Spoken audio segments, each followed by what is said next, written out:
Welcome everybody Happy to Sunday. the Be4Real Podcast. I am your host, Tearing It Up Cowboys, and this is my co-host, Coach Ty. Bang Bang Niner Gang, Coach Ty.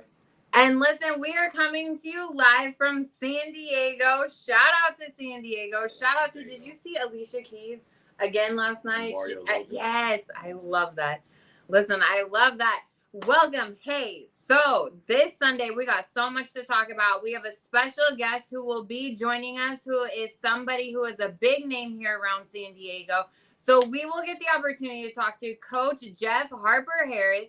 But hey, before we begin, and I want to start off this host because, you know, our first season of the podcast we really opened up with kind of like life talk and a be-for-real moment about life. And I think one of the things, because with me being newer to San Diego, I am just learning a lot about the San Diego high school sports. And so getting to dive in and know Coach Jeff Harper-Harris more and who he is and what he's been to the community, I think he brought a reminder in my life of, like, you know, I was watching this news, they did a news segment on him, and one of the things he said was, but even if I help two people that then go on to help two people, that then they go on to help two, and talking about the impact you can have by even if you help just two people.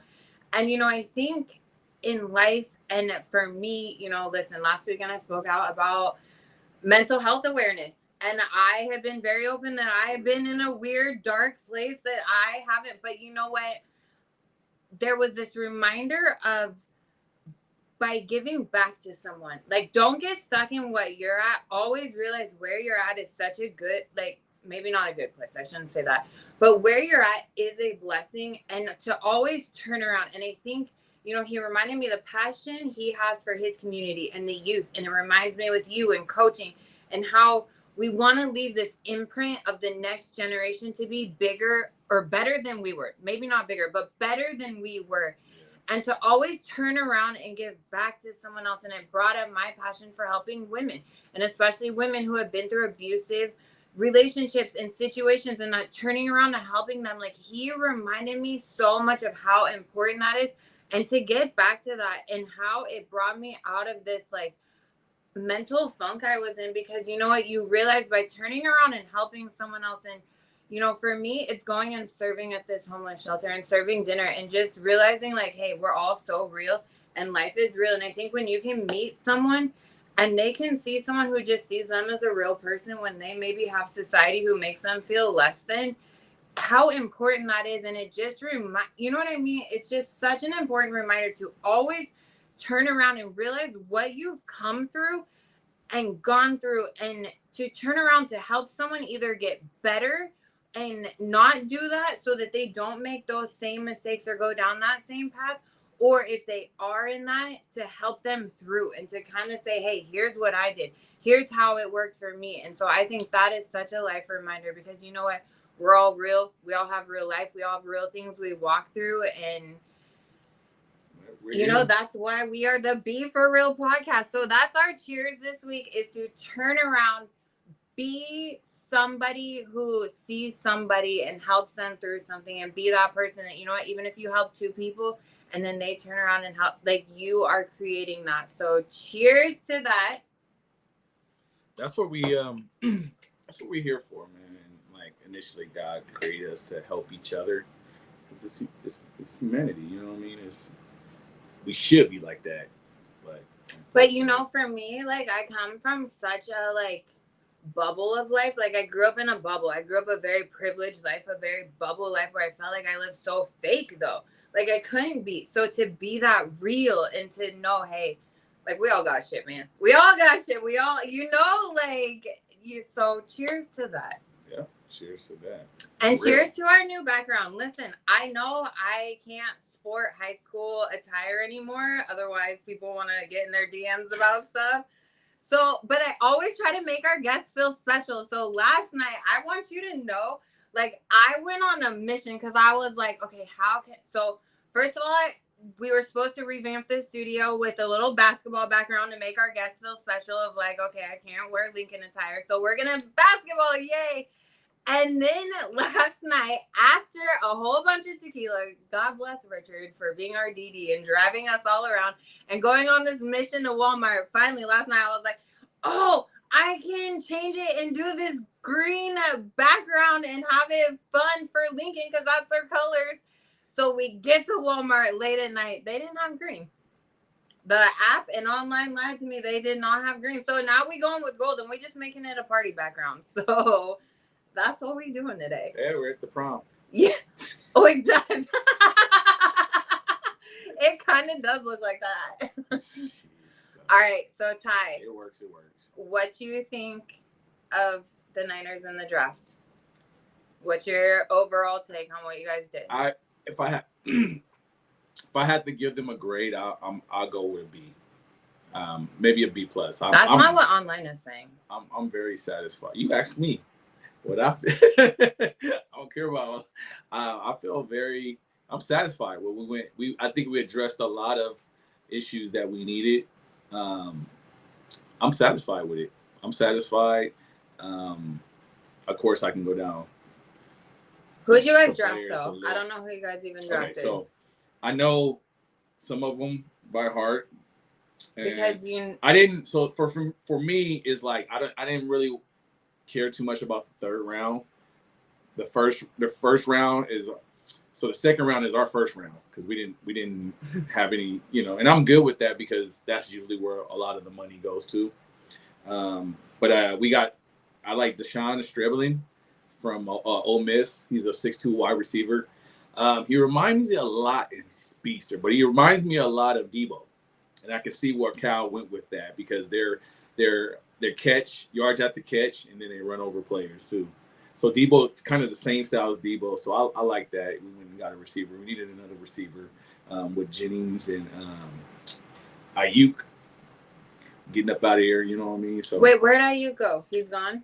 He's still there. Is he still under contract? I don't think they're gonna let him go. But he's not. I don't think he's gonna come back and play. He's been in. I mean, we've seen his online posts too, where he be making hints about things. And then Romelio Heights.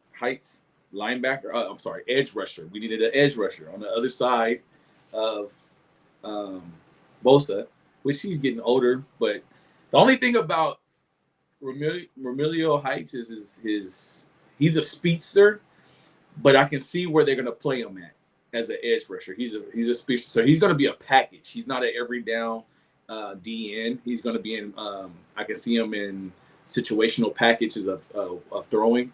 Mm-hmm. 3rd and 10, 3rd and 12 when we need to get a field. He's not going to be hold on to the, and shed the block and make a tackle. That's just not him. So I love the fact we got him. Of course, we got our own Grayson Holton from San Diego, California. Hey, San Diego.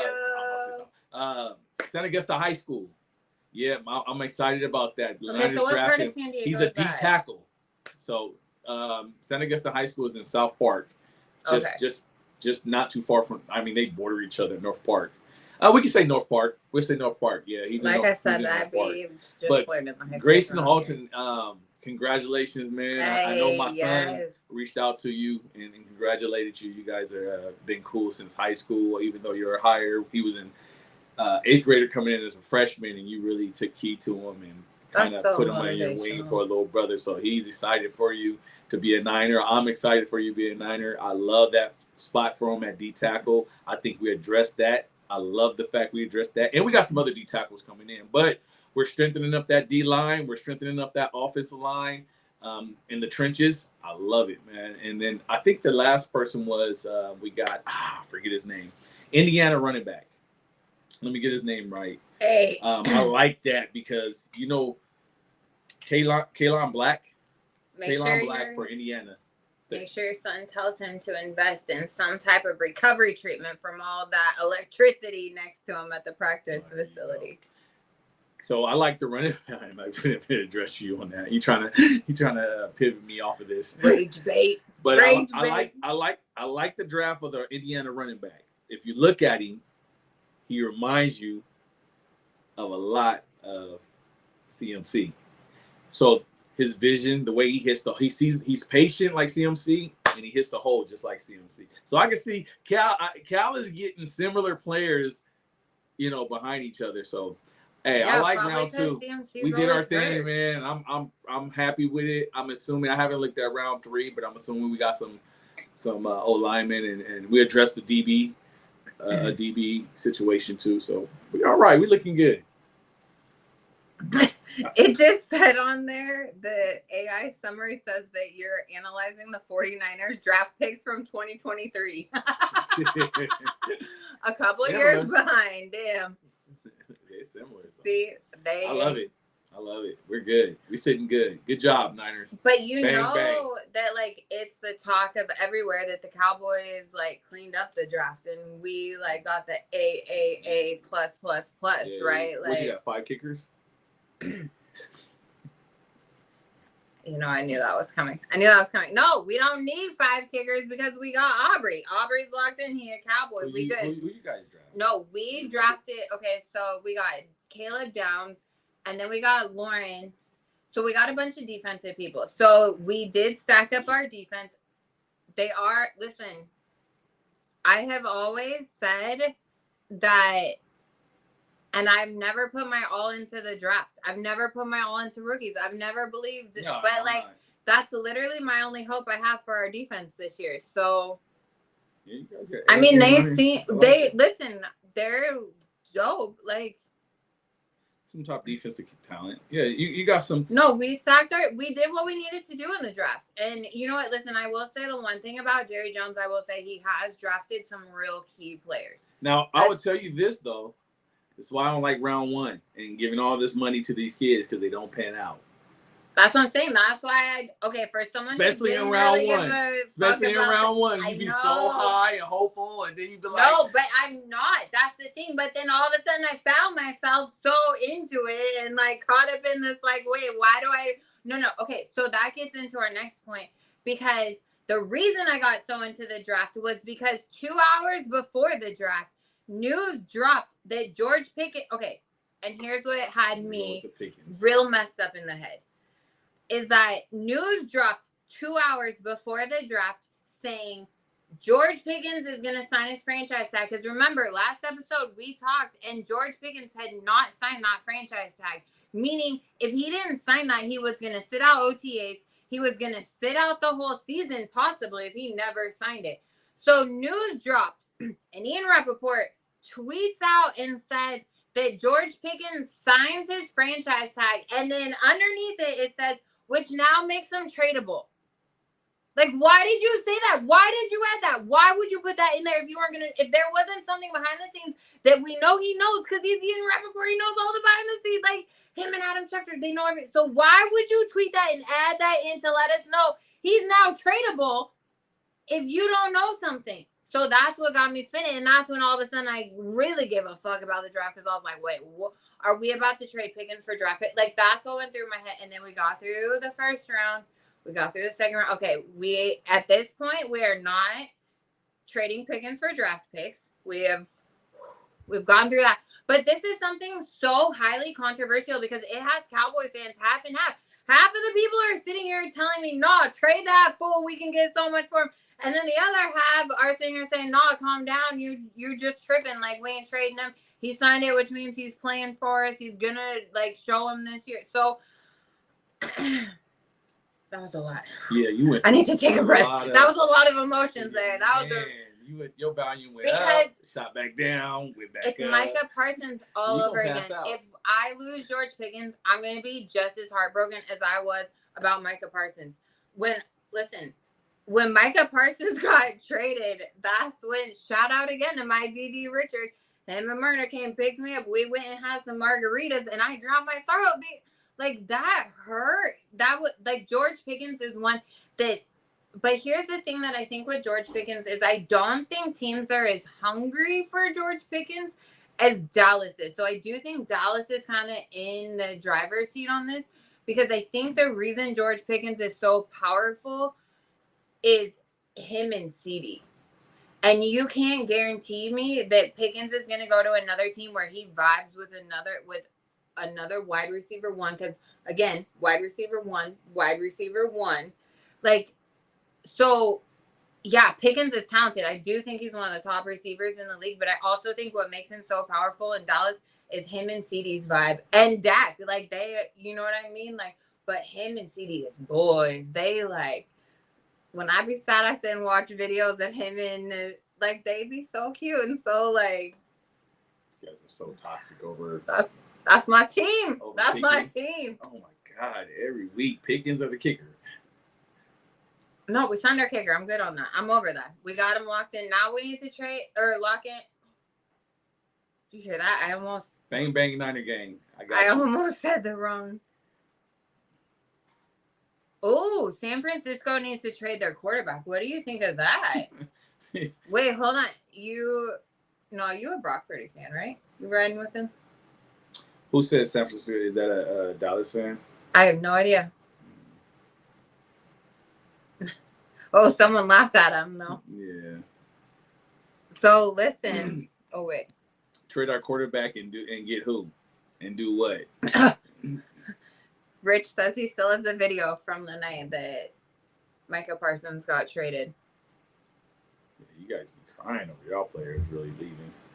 Hey, because, like, some of them we love. Like, you don't have players you love like that? They don't know you. No, I'm not saying they know me, but, like, I know them. Like, I know what they mean to my team. I know what they mean to me. But you don't have players you feel like that with?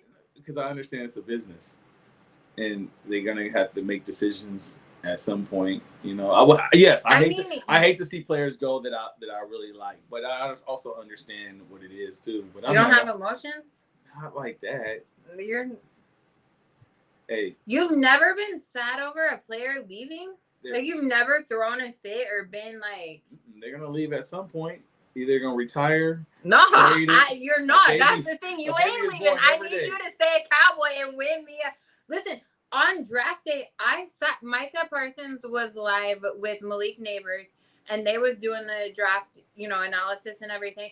And they asked him, like, what would your advice be giving them going into the start, going into Dallas, what it means? And, like, listening to the way that, like, I get that Green Bay treats Micah like he is, right below Jesus and walks in there. But, like, Micah still has such a heart for Dallas and his love for Dallas. Like, you don't feel that? You don't have that? Like, no, of course your players don't, because it's San Francisco. They're, like, all them electricity currents got their brain, like, You should say allegedly, because it's not true. Allegedly. Please do not come out to me. True. You're spinning that. So. Okay, but you've never been sad over a player. Leaving? Yes. Or being traded. Not like you or any of the other Cowboy fans. I'll be like, oh man, I didn't want to let Debo go. But I also understand, like, it's a business too. Like, I didn't want to let Trent Williams go, but I also understand, like, players gonna come and go. They got to do what's best for their family, like, and they got to do what's best for the bag and the value of them as a player.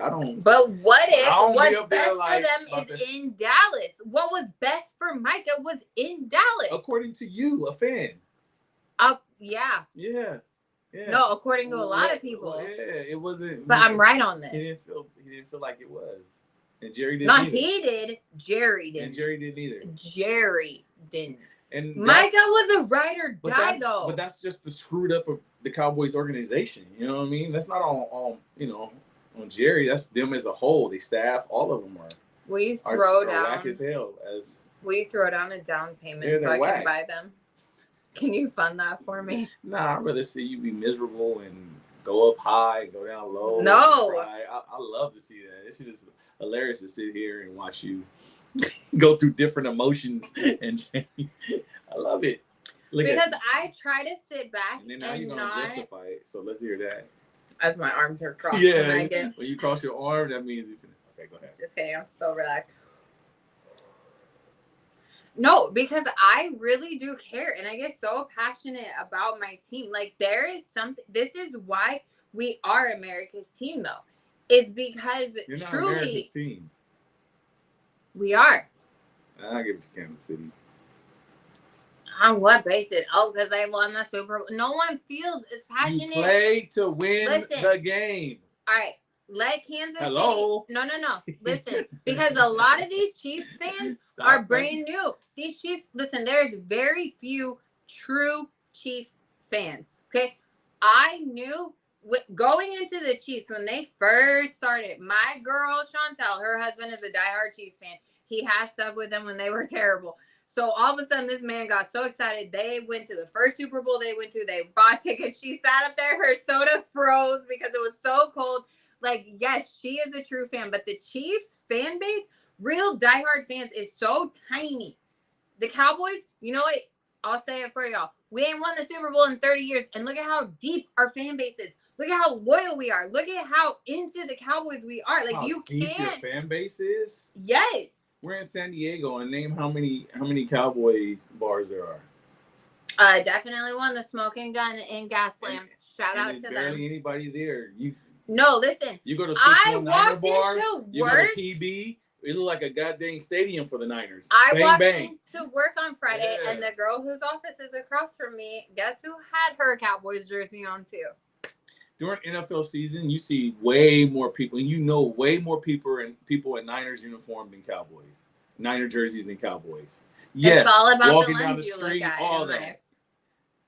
Well, part of it because we're California, and San Francisco is, but you guys are the Cleveland Browns of the 2000s. That's not true. That's the worst comparison ever. You guys are not American's team. I'm sorry. It just can't stay with you when you're trash.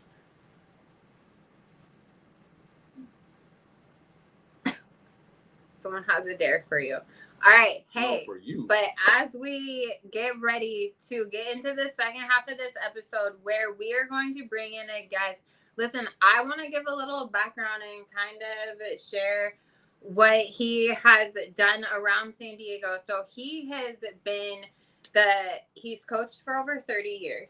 And then he's been with Lincoln since 2010. And for the last 14 years, he has been their head coach. And then he also, I think a lot of what, as I dug into everything, was, really learning his story and what he went through and his why. And, he has a nonprofit here in San Diego that he started after, some really tragic family stuff he went through.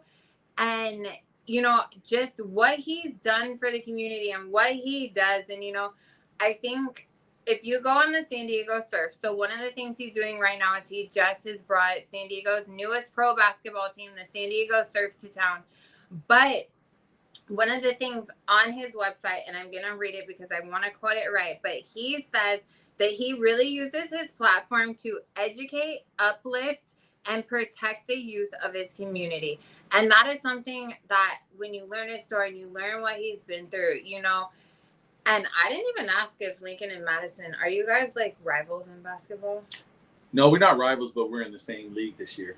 Oh. So that's going to be good. Oh. We're in the Eastern League together this year. We just announced it. So, but no, Jeff is a very, very, very good person when it comes to this community. I'm from the same community, Southeast San Diego. But he's been doing a lot of work, man. It's respectful what he's been doing with the kids and in the community. So I'm excited to talk to him today. I see him a lot throughout the course of basketball season. So yeah, he's a good dude, man. I can't wait to get him on and dive into it. All right, we are going to bring him in. So here we. Hey! What's going on, bro? We got to get your volume up. Hold on. Is it our volume? Oh, I went the wrong way. Okay, wait. Mic check. No. Uh-oh. Is it? Mic check. 1, 2, 1, 2.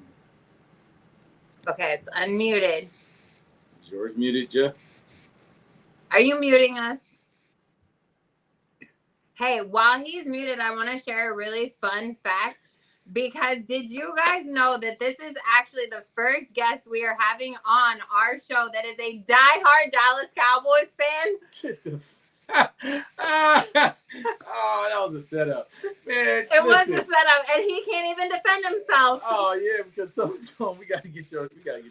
Okay, wait, hold on. We gotta get your mic. I can't have you go out like that without saying something. That's crazy. Listen, he's gonna. Okay, wait, hold on. Maybe I have to like take him out and bring. All right, wait. We're logging off of this real quick. Ain't nothing worse when you want to say something back and you can't. That is so frustrating. You like, you just call me, and everybody that's listening like, oh, he's a Cowboy fan. All you can see is your face expression.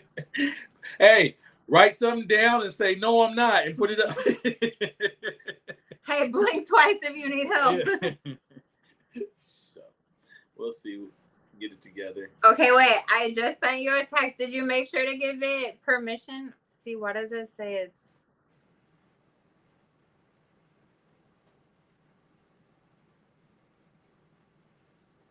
I see your mouth moving, but I hear no words. Oh, wait, I can read lips. He says, Taryn is so right. I am a diehard Dallas Cowboys, and I will ride for them till the end of time, and they are my team for all time. And I'm so sorry I don't have a Dallas Cowboys shirt on today. I just had to wear this one instead. But next time you guys have me on, I will show my loyalty to them boys. Yeah, always trying to frame the black man. They always trying to do that to us. Did I read your lips right? Did I get that right? Is that what you said? We gotta figure this out. Okay, but he is an Ohio State fan. Is it either on our side or his side? Oh wait, okay, hold on. I'm dropping you from. Okay. Hey, wait, I hear you. Can you hear me now? Yeah. Man, go home, defend yourself. Don't even let her. First of all, I've been to Dallas twice and I kept going past it. Never ever. Hey, they would, they was good when they had Tony Dorsett and them guys, but man, never. I don't. Back there. That's not us. That's not me. Not no Dallas fan. Like, nice city, but I ain't no Dallas. I ain't no Dallas Cowboy fan. I don't really have an NFL team. You know what I'm saying? My NFL team is Ohio State team. Ohio State Buckeyes. They better than the Bengals. And we just drafted an Ohio State team, which means you're a Cowboys fan. No, I'm just still Ohio State. He came from Ohio State, so I mean, tomato. Yeah, he came from Ohio State, so a little different. Hey, well, welcome. We are so excited to have you. We gave a little introduction about you and kind of what you've done for Lincoln and the community and your why and who you are, but we want to give you an opportunity to not only, now that you set the record straight, you ain't a Dallas Cowboys fan, but to kind of just share who you are and what you're doing in the community. And, we talked about the San Diego Surf and you bring in the basketball team here. So we want to turn it over to you. And who is Coach Jeff Harper-Harris? Man, first of all, man, my son's a 49er fan, though. So, yeah, my son Kyle is a 49er fan and a San Francisco Giants fan. Civilized. Yeah, so I wanted to throw that out. He told me to make sure I do the shout out to the 49ers because of him. I'll pray for his heart. Nah, like Coach T, man, we go way back, it's pretty much, I started growing up in Ohio. I grew up in Dayton. I'm a product, I was adopted at 4, and was raised in Dayton, and great parents, great family, but I got in trouble. Played the game of basketball since I was 4 and 5, but also played around, didn't pay, wasn't 100% focused in it. And that would catch up with me later at 11. I took a trip to what we call, what we call the day camp. Took a vacation, for a year and a half, but it's a learning thing. I grew up playing the game. I grew up, not really, focusing, in trouble, was violent, fought a lot, to the point where I got expelled. and sent to California. So it was between Cali and it was between my other grandmother in Mississippi. And I damn sure I wasn't going to Mississippi. Um, so, so moved out here with my grandmother. She lived on Salola. Her and my older brother. And from my sophomore year into my senior year, I went to Madison. And but I grew up in Southeast. Southeast is a little different than growing up in Dayton. They both had Dayton View both had their problems, but going from one scenario to another scenario is different. You come to Southeast, you're dealing with a lot of that blood, the Crips, the blood, the color coordination, where you can go and you can't go. My older brother was involved in it, so but he kept me out of it. And seen it all, seen the good, the bad, the indifference, like Tino's, like Coach Tino, there's the good, the bad, and the difference in Southeast. But, I think Southeast just get a bad rap because if you ain't never really been there and understand it, it's bad and good everywhere you go in America. There's not one community that's great, or one school that's great or don't have problems. But and I was fortunate enough to play basketball, won a title in '88, and go on to play college basketball. Finished up at Central State in Ohio, and fortunately had a chance to go overseas in Portugal and play, and was there and loved it and enjoyed it. And then that's when the things. My older brother was murdered in '92, and my younger brother was murdered in '93. So basketball was no longer fun for me. It wasn't motivating. It wasn't what I wanted to do because again, like I told somebody a couple of days ago, I would never thought when I was 15, 16, I want to be a coach or a community person, anything like that. Like, most black athletes, most black kids in the inner city, we talking NFL, we're talking NBA, we're not really talking anything else. You know what I'm saying? But so when that happened, it was, the game wasn't fun, but so I came back and started the San Diego Cougars, which was a club program. And we started it just to keep kids off the streets. That wasn't never started to what club basketball is today. It was started just to keep kids in my community, off the street, which it grew to kids from all over. We had Bloods, Crips, kids from all areas, Skyline, Lincoln, Emerald, Market, the coast, the hood. We had them all. And we did what people said it couldn't be done. It wasn't easy. We won some, we lost some. But did that. And I mean, that's began the coaching thing and coaching at Morris. I was at Morris for 5 years. I coached at Bishop with Marlon Wells. Shout out to Marlon. And then was assistant coach at Lincoln when they opened back and forth, and then took over and been there for the last 14 years. So what? So my thing was, and that's very because I heard about you in '92, '93 with the San Diego Cougars from Aaron Simpson. I'm not gonna say what part of Southeast I'm from because that's not something I want to.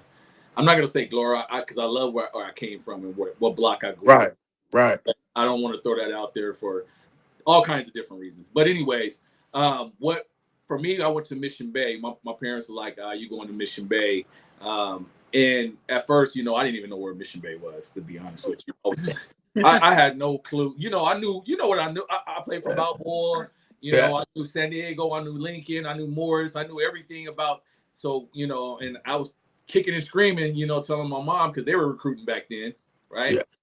But I'm blessed enough to go to Mission Bay, get that aspect of, and then come back. I was coming back. When I come home, I got that aspect of it. So, what made the decision for you to go, or who made the decision for you to go to Madison? And I know Madison. It was crazy because actually, my older brother checked me into Lincoln. So my older brother dressed up like he was my dad or my uncle and registered me into Lincoln. So I was at Lincoln for like 2 days, and my grandmother worked. My grandmother worked night shifts. And so, he took me, I registered because, I was right down the street, you know what I mean? And when I first got out here, I played at Jackie Robinson YMCA. I played in the freshman league, right? So Coach Polk used to come over there, Coach Davis, who coached at Morris, Coach Thompson, who was at Madison, you know what I'm saying? They all the high school coaches used to be at Jackie Robinson with the 8th graders just coming in, right? Or the 9th graders. It was a 9th grade league.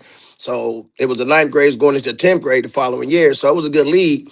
So I was playing with my cousin who put me on a team, which was full of kids from Bell, right? So they thought I was going to go to Morris because I had an aunt that lived on T'other Way. But my brother used to take me up and down the street. He took me to Lincoln, registered me, got me in, Mr. Bass, Miss Robinson. And then it was crazy because my grandmother didn't go to work one morning. And she was like, "Where you going?" I said, "I'm going to school." She's like, I haven't registered you yet. We haven't even got your paperwork from Ohio yet. I was like, Right.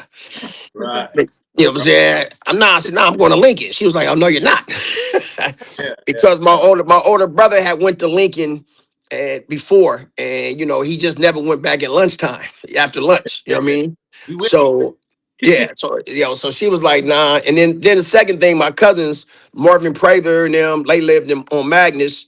And so they was going to Madison. So for my grandmother, for me being new to California, it was easy for her to figure out, make sure where I was at all times. If I needed a ride home, if I needed to go with them. So Madison was it. So that's I didn't know Marvin Prather was your cousin. Yeah, So first cousin. Yeah, Marvin and Kim. Yeah, first cousins. yes, I didn't even know that. But it's well, now that you put it out there, I won't say the name of the block, but I'm from Magnus Block. You already know whatever. Yeah, now that But it's funny because we the we like I knew of you, right? But in that freshman league, I was at Madison, and I'm gonna tell the story real quick because so they were playing Saints, and and man, we can get into the private back and all that. I ain't gonna do that, but you know what's up with it. I know what's up with it. But he thought because I was watching over the gym when Studs left, and I don't want nothing to happen on my watch, man. Not with me. Studs, y'all do whatever. I was like, it ain't a good look for me, because I'm this and I'm not finna. We were talking about it, but you thought I was on that other side, and I'm like, no, I'm with you this side. You just don't, So and we talked and we started matching up, and then my sister was like, because I had called my sister, I was like, some dude named Jeff. I knew of you, but I never really met you, right? Right. And she was like, yeah, I know Jeff. I went to school. So my sister went to school. They went to school together in Madison. My sister was the same product of Southeast. She was fighting and all that. Yeah. But it all matched up. And it's funny how things, the universe comes again, you know what I mean? Right. Yeah. And it's been a blessing, man, to know you. And then I kind of watched you more and more. I heard a lot of things about you growing up, coming up, but to see you and meet you, man, and then build from that, from the Martin Luther King tournaments that you throw at Lincoln, and just kept building from that, man. So I salute you, man, and thank you. I appreciate that. How like San Diego, we think of it as such a big city and such a big place, but then like all these different connections and different things, because even my boy Hassan knows you and texted me a screenshot of the thing, and he was like, tell Jeff you're my bestie. Like, and how many different people are just so connected. They're, being an outsider coming into San Diego and learning all the different things. It's like, man, San Diego ain't that big of a city at the end of the day. And there's so many people connected to each other. Nah, it's a good city. It's San Diego, like Coach T said, we where we from, we always got to keep our head on the swivel, not on the negative side. We're never giving those fair shots. And that's one thing that we always try to tell our kids, man, is you got to be better. And just not Lincoln kids. I'm talking about Southeast kids. I'm talking about Morris kids. I'm talking about Madison kids. I'm talking about kids that come from our communities that, what I'm saying, when they born. I'm a black male. My statistic was I was going to be dead or in jail before I'm 18. I heard that my whole life. And you ain't going to make it to 18. You ain't going to make it to 21. I got to the point when I got to 28, I sent my fourth grade teacher a Christmas card telling I was still alive. Yeah. You know what I'm saying? Just to let her know that you was, and I don't know if she said it to motivate me or she said it that she really believed that. But when you come from the environment that we come in, and people always want to judge our community and judge the kids that come out of this community. There's great people in this community. There's great businesses in Southeast, and there's great schools in Southeast. There's great teachers and there's bad teachers. Let's be honest what it is. There's bad teachers at La Jolla. There's bad teachers at Scripps and Saints and Cathedral, and we can keep naming the names. So when I always hear people talking about don't send your kids to Morris or Madison or Lincoln, because it irritates me, because if you ain't never been there, then don't comment on it. You know what I mean? If you ain't never been on campus, now I mean I'm not talking about what you heard, but I'm talking about actually being on campus or being in the classroom. And at the end of the day, the kid's going to get the education, right? It's the kid. It ain't the system. It's the kid. If I wanted to learn, I can learn. You know what I mean? I get it. I'm a product of special education. In the ninth grade, I read as a fifth grade level. You know what I mean? So I've been down paths that most kids have go through, and I still made it out. So Yeah. um, it is what it is, though. You got some? No, go ahead. I always think it's very important, man, to say that what you just said about the community, the campus. You know what I mean? We get that bad rap, and me and Stuss talk about that about Madison and get Mira Mesa players. You know, I had Diego since he was sixth, seventh grade, and for whatever reason, and you know, the parents looked at Madison as a not safe environment, right? In Claremont, right? But you know, the point of the matter is some of these other schools, like the private schools and the Mira Mesas, and you know, and I'm not trying to throw them under the bus, but they don't report a lot of stuff.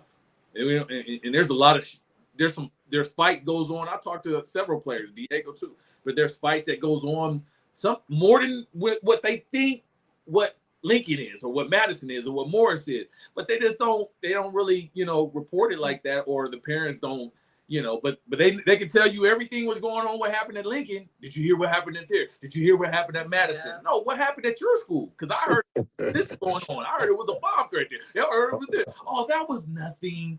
Oh, now it's nothing. You know what I mean? So I think different. It's very, different when it's very important, man, and to talk even then. So I want to leave with this question, not even question, but just talk a little bit more on how it feels to be a student that goes to Lincoln or a student athlete that goes to Lincoln, and how is the environment? You know, because I think it's for kids to know, nah, it ain't that. Yeah, you know what? That's a good question, too. It is about me personally. I tell every parent, and I'll be honest. I tell every parent, Lincoln ain't for everybody.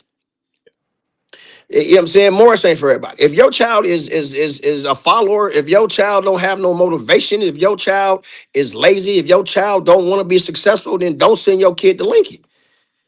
Because when it doesn't happen the way you want it to happen, then you blaming the teachers and the admin. You know what I'm saying? Your child got to go to class. When I was in high school, I had to go to class. No, I was not the greatest student. No, I wasn't. I ain't gonna lie to you. I graduated high school with a 2.4. I graduated college with like a 2.34. My GPA ain't on my degree. So, you know what I mean?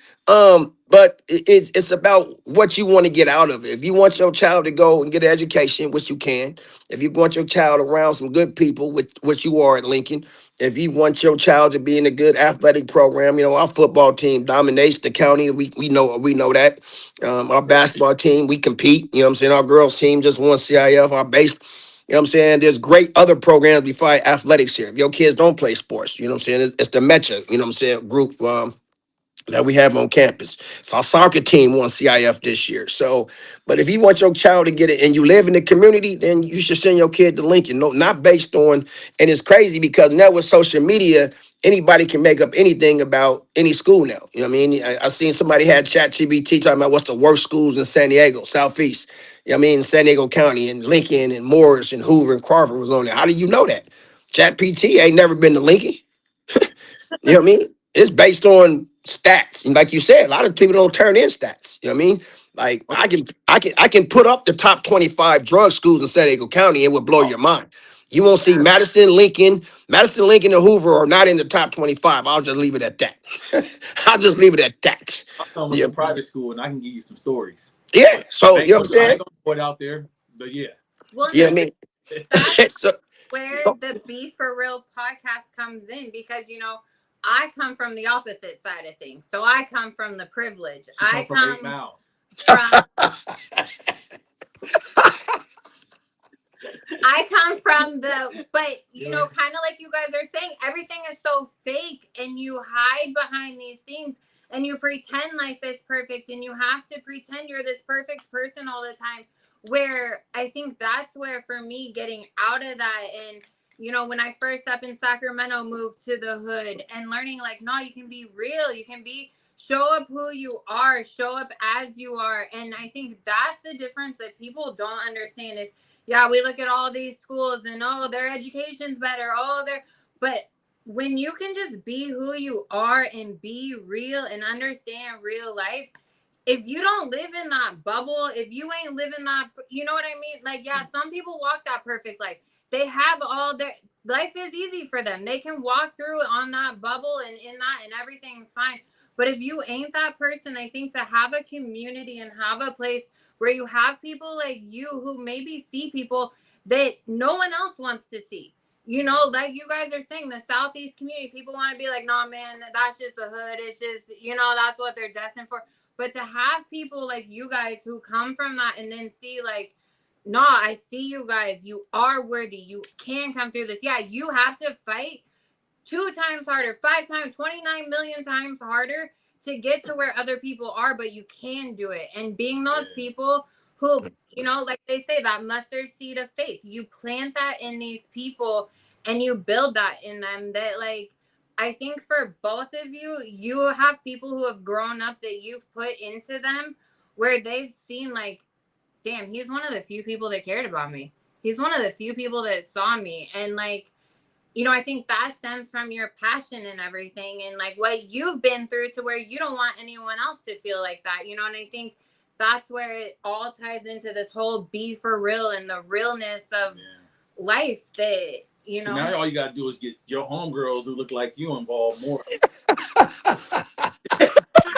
what I try to use my platform Talk to for. your people. I try to tell my people all the time.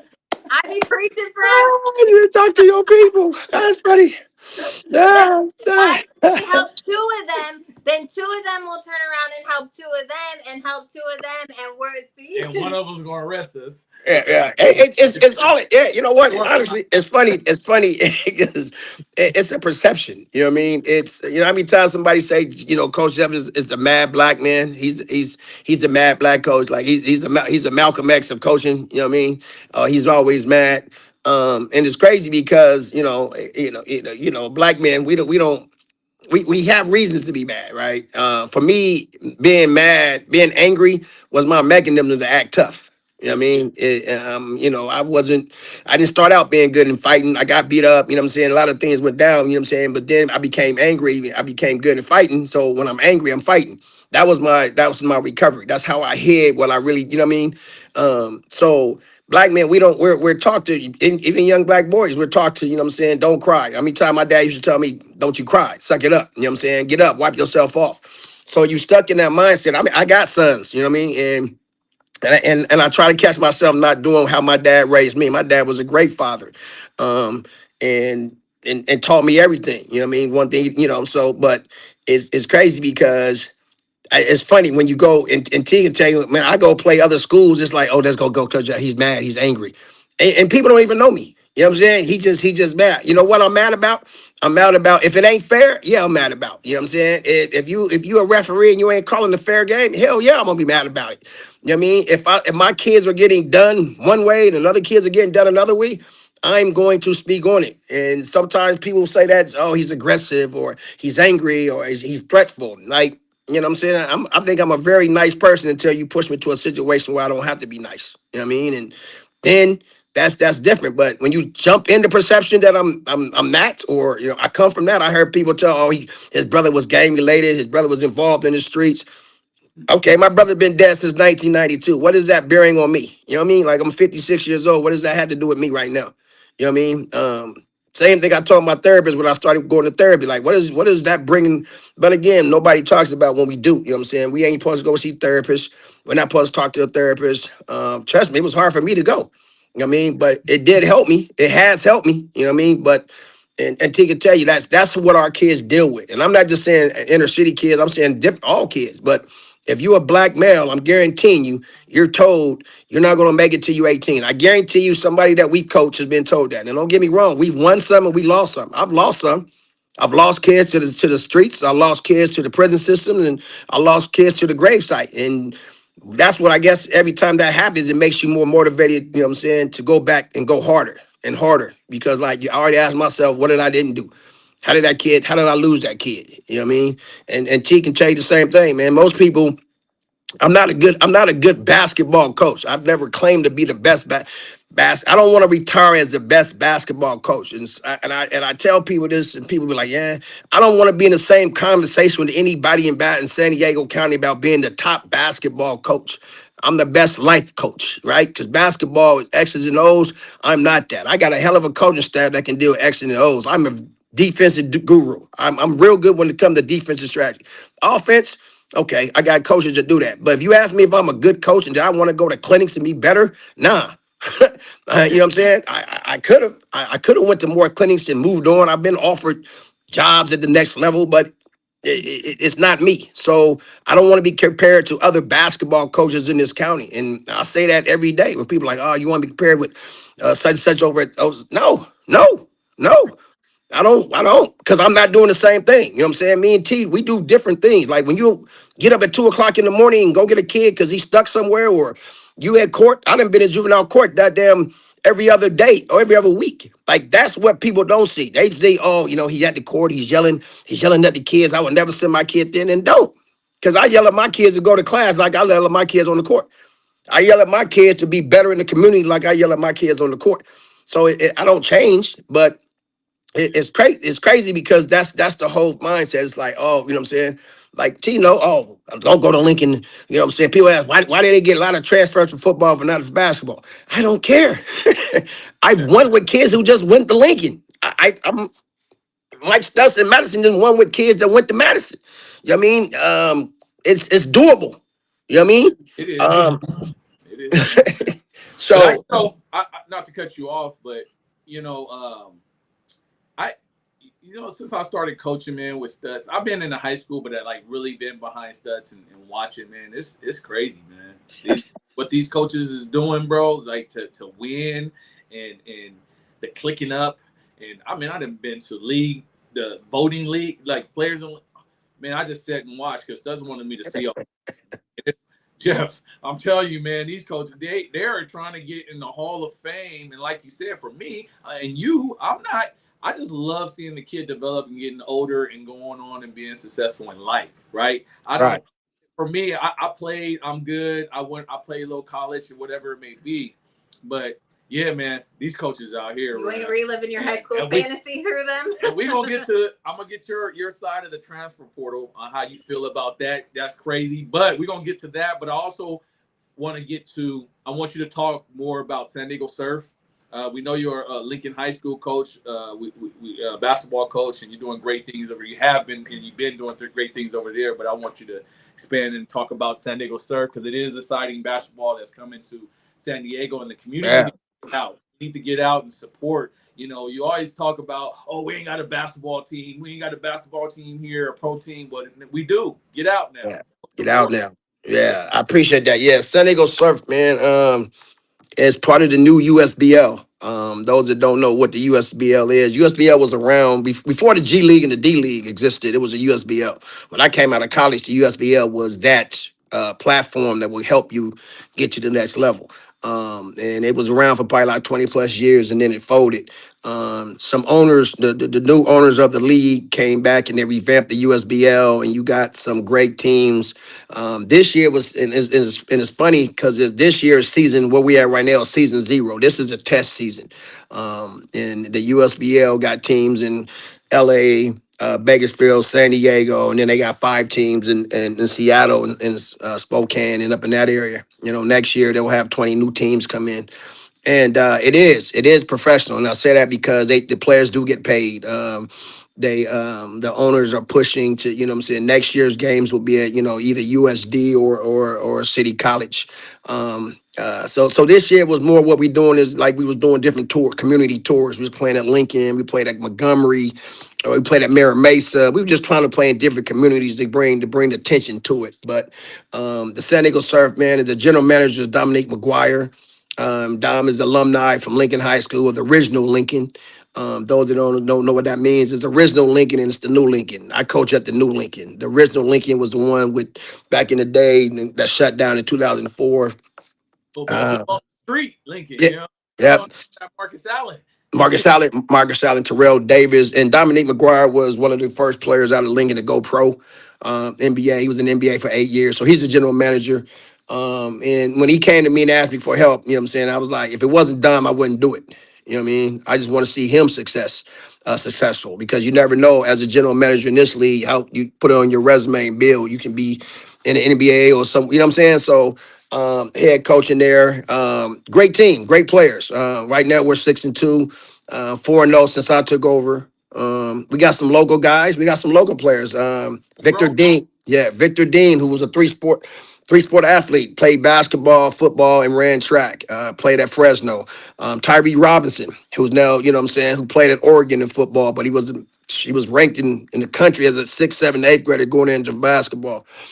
We got him. We got Aaron Tansley to play at Helix, and Jay Norton to play at Mission Bay. So we got those four local guys. But then we got some guys from, you know what I'm saying, from Fresno. We got a point guard, Juju, who's, and if you ain't, you got to come and see him. You know what I'm saying? At 5'8", 5'9", he's averaging 30. Dude is cold. It's tough. So, it's more, but again, it's about the community. You know what I'm saying? The surf is about giving back. The surf is about uplifting different communities, and the other team, like like the surf we played this week. We on a road trip come Thursday, but Seattle Superhawks, which is coached and controlled by Gary Payton and Robert Pat, two NBA legends. You know what I mean? They 11-0. They real. They real. They practice 3 days a week. 11-0, huh? Yeah, they 11-0. They 11-0. The Super Hawks, they a little different. You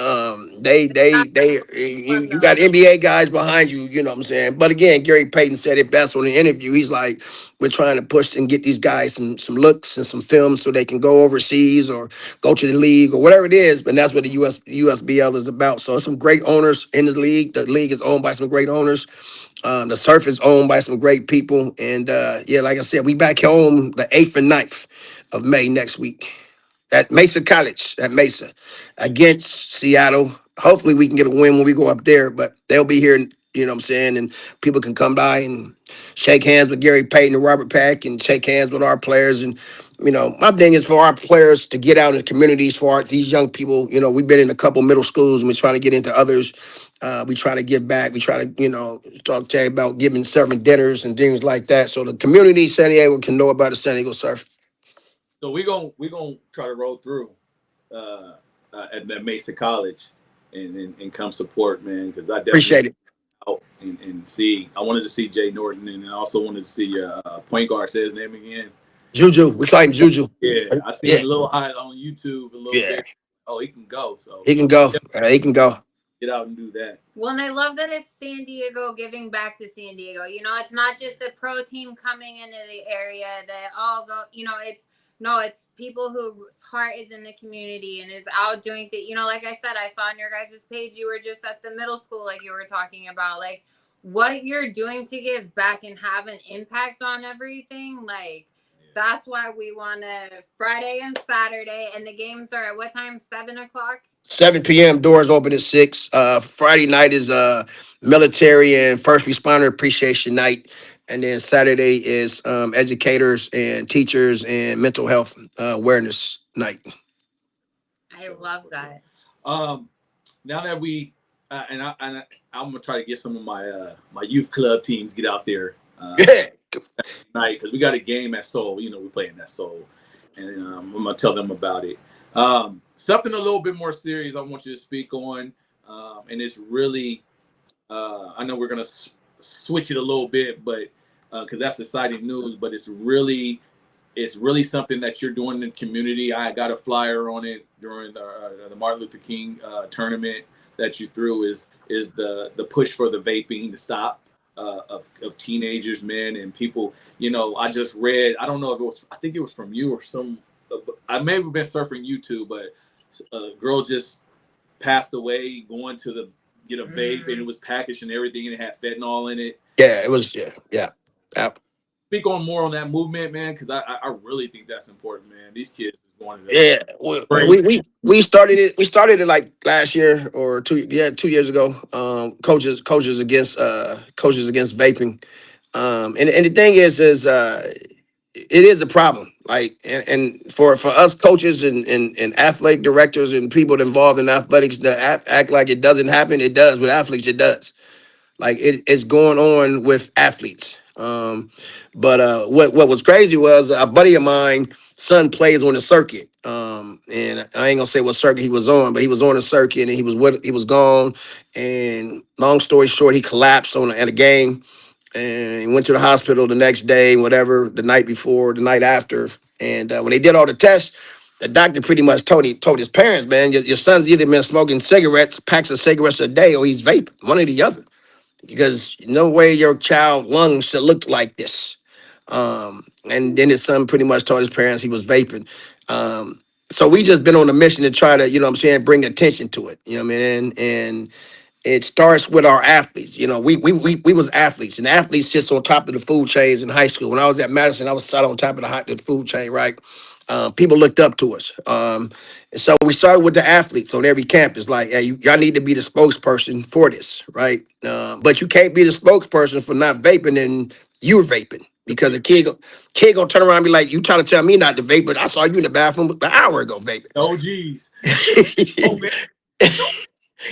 You know what I mean? So it is a problem. And it's not just a problem in the inner city schools. It's a problem everywhere. Don't think it don't exist at Cathedral and Saints and La Jolla Country Day. Don't get it twisted. For the people in the back.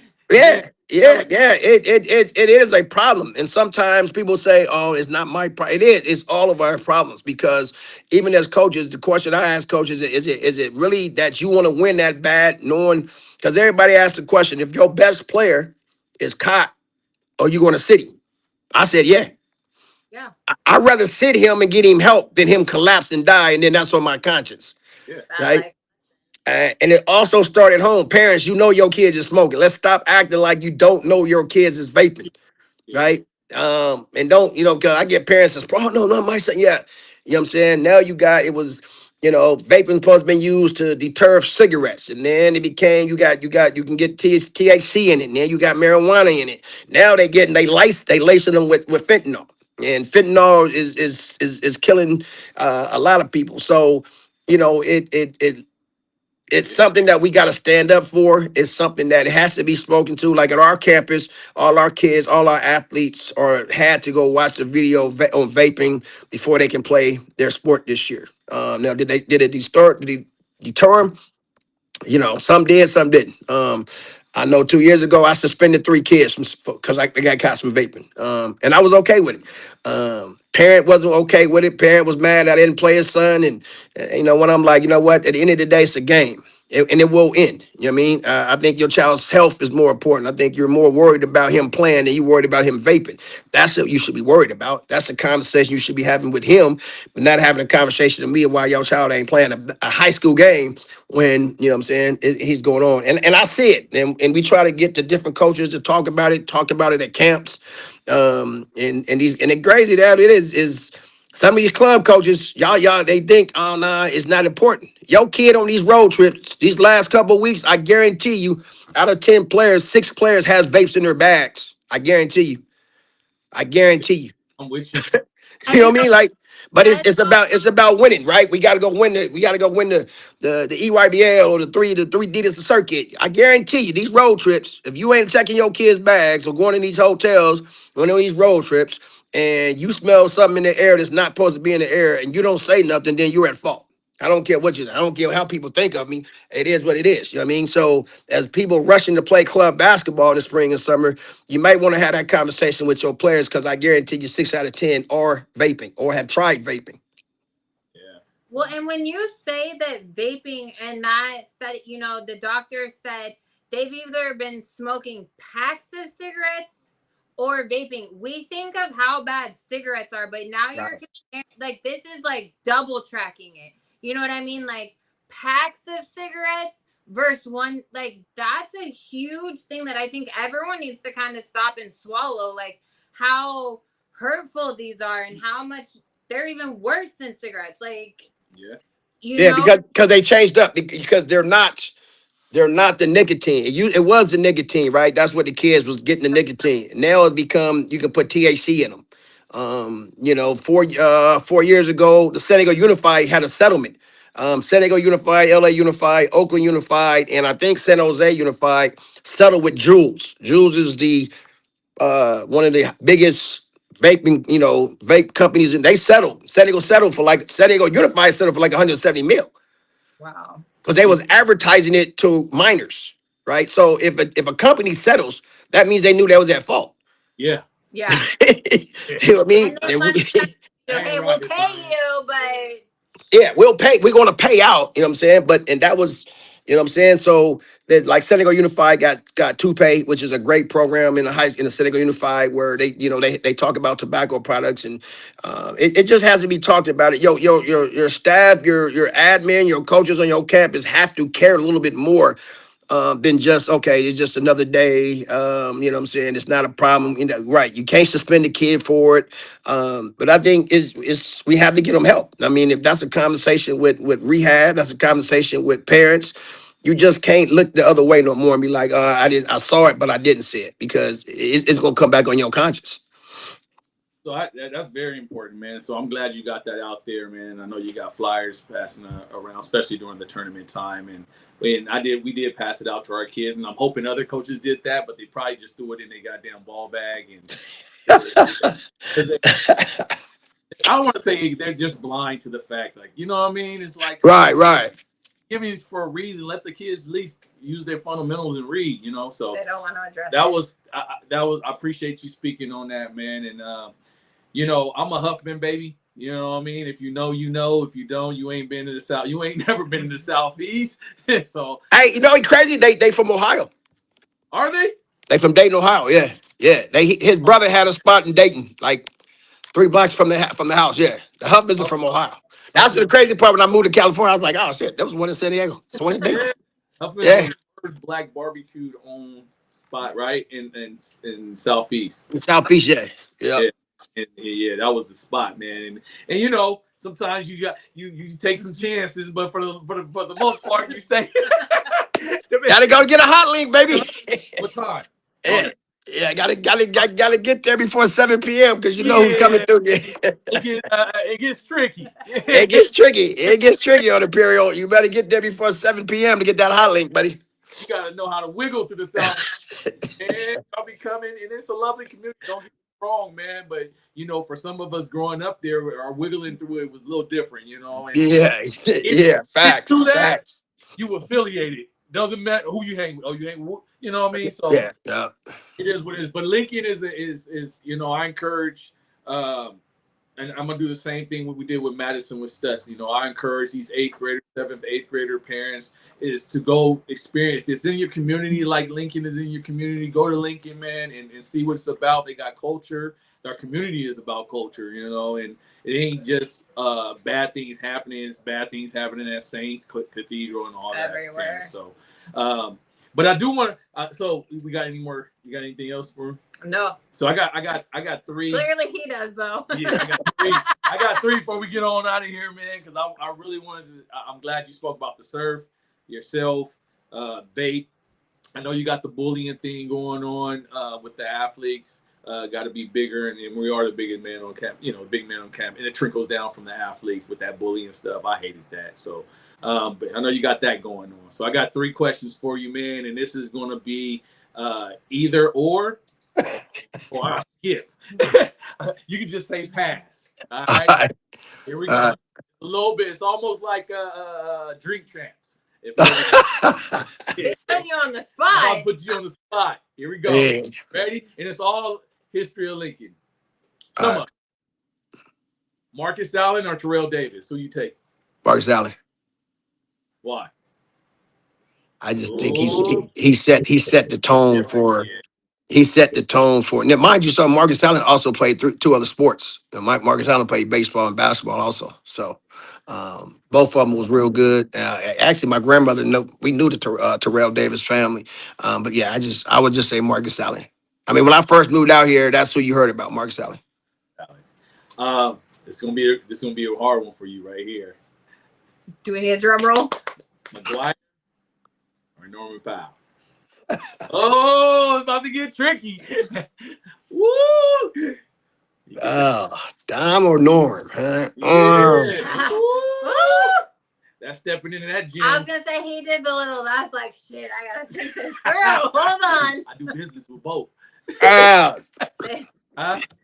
Yeah. That's a tough one, and the only reason I say that's a tough one because you know what I'm saying, remind you Dom and played in different eras. And I don't want to. I put it like this. I put it like this. I'll say Norm was on a better high school team than Dom was. and Dom still achieved what he achieved. So you going with? He I'm goes, going. I'm going with both. that. I'm You going We're with both.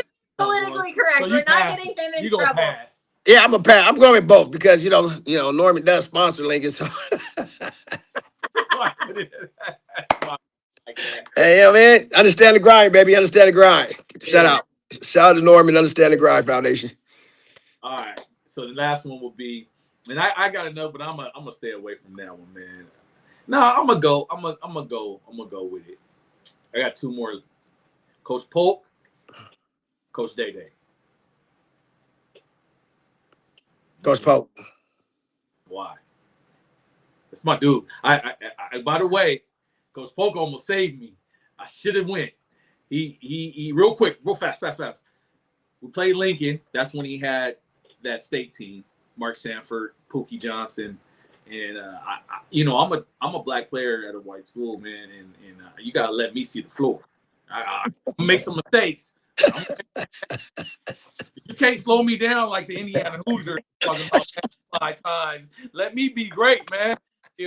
So Polk saw that, man. I came down here like 2 shots, man. Coach took me out of the game, talking about I ain't, Polk. So at the end of the game, we shaking hands. Polk came up to me, shook my hand. He said, if you ever feel unwelcome, you got a home at Lincoln. My junior year. That's Coach Polk. I just I want to hear. I think Coach Polk and Day do a great job. I think Coach Polk is for me, and this is just me personally. Coach Polk is the person that I try to emulate. The blueprint was set by him and Coach Jose Hall, and you know what I'm saying, and Coach Wool. I'm at a school where you know what I'm saying the new Lincoln. I've always been trying. My goal is to be trying to bridge the new Lincoln with the original Lincoln. Sometimes that people fail to realize that there was original Lincoln. Sometimes alumni from the original Lincoln don't feel welcome at the new Lincoln because we don't talk about the original Lincoln. Like you just mentioned, Marcus Allen. You know what I'm saying? These conversations should happen. There's some other great players, basketball, baseball that's come out of here. You know what I'm saying out of the original Lincoln.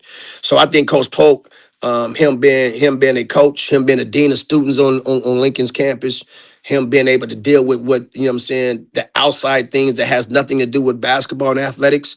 I think that's what I look at, you know what I'm saying, who I look up to. Day does that. I think Day does it on a daily basis. A lot of things that people don't see Day doing, Coach Dunn doing. You know what I'm saying? The things of every day of getting kids. Everybody see the wins and everybody see the state titles that Day has and the kids that go off to college. I mean, he just had a kid get drafted, Isaiah World from Oregon get drafted, right? And nobody sees what he's here on a daily basis, the struggle of making sure kids are in class and making sure kids' grades are right and making sure their transcripts are taken care of. When a kid does transfer in, he's just not coming in here for football. He's coming in here for the whole community. He's coming in here for the whole experience of going to high school. But yeah, to me, who I look at the blueprint, who set the Lincoln to coach here is Coach Polk, and I try to follow what he does because I work on Lincoln's campus, so I work in that same capacity that Coach Polk worked in. So he's always him, Coach Davis at Morris. They've always been the ones that even Coach Thompson, who coached me at Madison. You know what I'm saying? Those are guys that I looked up to. You know what I'm saying? When I started coaching, like I wanted to be by, or when I got the job at Morris, first person I called was Coach D. And you know what I'm saying? Because it is Morris. You just don't go in here coaching these type of schools and not knowing the history of these schools and what the community means to these schools. I think sometimes people coach these schools and forget the community or what the community is. When people say, "Oh, it's easy to coach," I can do what Studs do at Madison. No, you can't. You know what I'm saying? I can do what Jeff do at Lincoln. No, you can't. You know what I'm saying? Because outside this game, what else you going to do? You going to deal with a lot more. And T, we're father figures, we're uncles, we're taking kids home, we're dealing with crime, we're in court. So if you can't do that, if you just hear the X's and O's and wins, and some of these schools are not the school for you. So yeah, I would definitely say Coach Polk, but you know what I'm saying? Coach Dunn we work in the same school. We've been working together. He been here 19, I've been here 17. So, we in the same boat of trying to make sure that it's bigger than sports, it's bigger than basketball, it's bigger than football. It's about making, because everybody's not going to the league. We saw that, I heard y'all talking earlier about the draft. Everybody didn't get drafted.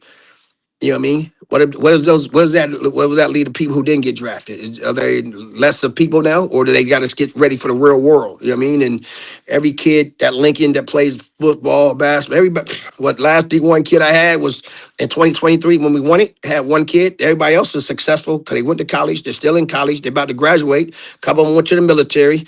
I mean, that's positive. It's just somewhere we get, it's a problem because we don't never talk about it. The rankings. That's why, what I'm saying, people ask me about, do I care about rankings? And my critics got critics. So, you know what I mean? So, so why would I care about if you rank a Lincoln kid or a Lincoln high school? Like, it doesn't matter to me because at the end of the day, as long as they graduate and they're better people they started when they was freshmen. You know what I mean? So yeah, I definitely Coach Polk taught me that a long time ago.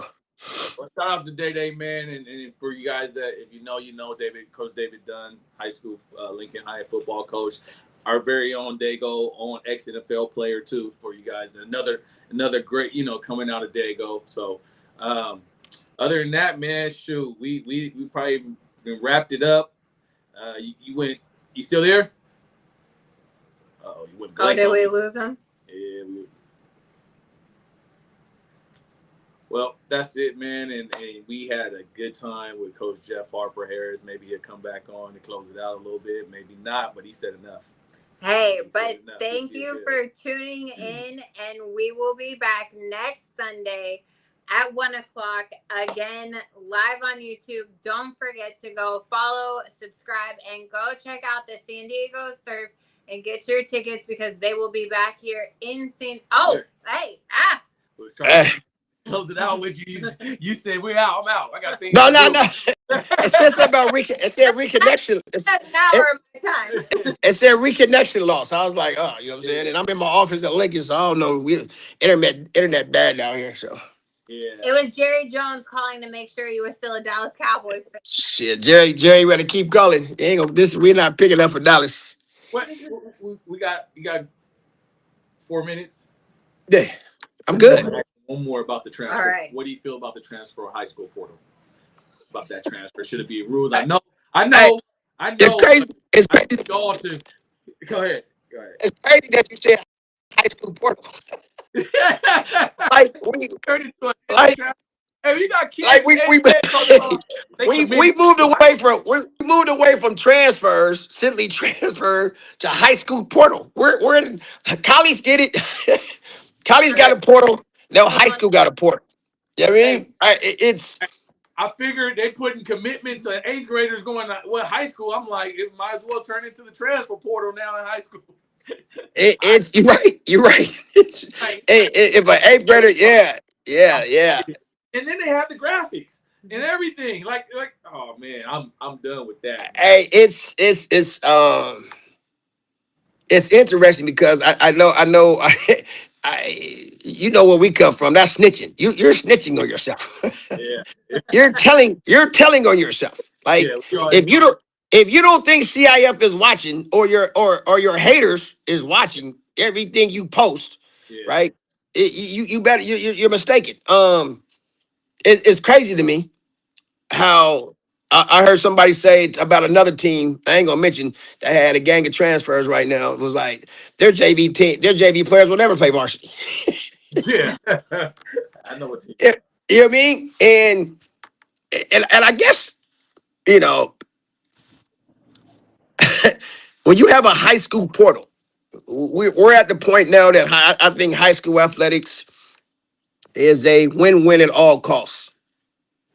And I told somebody yesterday, they was like, yeah, Jeff, what do you think? I said, man, I'm not playing their team that has more than 3 transfers. I'm not giving somebody a benefit of the doubt to try to blow my team out with 5, 6 new players. I refuse. You know what I mean? I'm gonna play kids. I'm gonna play teams that got high school kids that started there, came there, maybe got 2 transfers there. Like in basketball, I have never. I think 2025 I had 3, 4. We'll never do that again. Yeah. You know what I mean? And not to say it on the negative side, it's just that when you come into, it used to be sometime when you did transfer to a school, you transfer to the community, the school, the environment, the atmosphere. I see kids now transfer for football, man. Football season's over and they go back to their schools. This is the crazy part. You know what I mean? Or they go back to the community. Or, you know what I mean? They never take, there's kids who've played here football at Lincoln and have not gave Day or the football program any credit. Ain't posted nothing since they left here. There's been kids who transfer here to win titles and ain't said they went to Lincoln, or their families don't talk about going to Lincoln.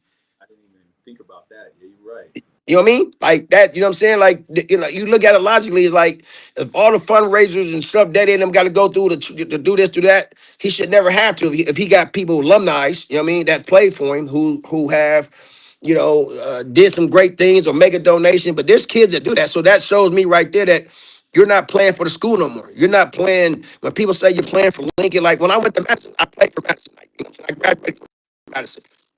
Yeah, I'm from Southeast San Diego. I'm from Stalola. And I played against everybody. I played against Morris, beat Morris twice. I played against Lincoln. It was still competitive, right? Nobody was tripping on me. First of all, nobody knew me because I was new. But I didn't think Madison got a flux of transfers in when I was in high school. You know what I'm saying? Playing basketball, even watching the football team with Scooby and Maurice Jackson and all them. They didn't get a lot of transfers. Everybody had that group that they went there, and everybody was okay with it. And they competed. They went out. Sometimes you won, sometimes you lost. You look at Morris basketball team. Gonna be the coach. He didn't have no transfer. They just went those days are over now. Those days are over. Kids on that. Hold on, Jeff. Jeff, we got you sound like a robot. Hold on. What was I say? Can you hear me now? Yeah. Oh wait, okay. Yeah. Hey, no, like, minute. yeah, it's interesting to me, man, and I think, I mean, but everybody just tell you the same thing. It's better. I'm doing it better, the best thing for my child, and I understand that. You know what I'm saying? But you got to also understand that when you transfer, you're not doing that sport 6.5, 7 hours a day. I tell kids to transfer, like, you're not playing football 6 hours here. You still gonna have to go to class, go to school, be a part of the community, be a part of the school community. You're only playing the game for 2.5 hours. So if you came to the community in the school, maybe that's that, and you see it happen. You see, you know what I'm saying? Everybody, what we talking about, what happened over, what happened over in Lincoln with some football program and transfer people leaving to somebody else. Jeff, hold on, Coach. We're breaking up again, man, and I want people to hear the message, so I don't even want the matrix, the robot. You know what I mean? Because now we're not hearing what we should be hearing from you. Me too. Say something. Mic check. Is that better? Well, there we go. Okay. Yeah. Now I was like I said, I was just saying, man, it has to be, and again, it's a battle. You know what I'm saying? You talking stats, no, man. It's a battle. I say it all the time. I care less if a kid transfer out of Lincoln. Bye. I mean, I'm not crying. I'm not. Your mic is still messed up. That's your mic or my mic? That's your mic. See, you talk shit about Jerry Jones, and look at what happened to your mic. It handled it. It said, no, I don't even know that's my mic. It's supposed to be my kid just got me the new iPhone. Like, this supposed to be the new iPhone. It's having these problems. I should Yeah. Well, check this out, man, because since it's starting to get like that, and I want to hear, I don't want you to come off choppy and stuff. Like, we had a great interview and having you on, man, so I don't want to mess that up. People go see this, they can get the clarification in high school, who they are, what the campus is like, and stop making these false narratives, man, about Southeast, Lincoln High School, and even Morris or whatever else, man. And so I want them to get that from the clearness of what you were speaking of. Yeah. I don't know what's the speaker. What's wrong with the speaker, man? But do you hear me now? Was that better? Last question. In the Cowboys and 49ers game, who you got? I gotta go with the 49ers because my son was a 49er fan. Oh, man. Cut the mic now. Cut the mic. I'm just saying. Bang, bang. Yeah,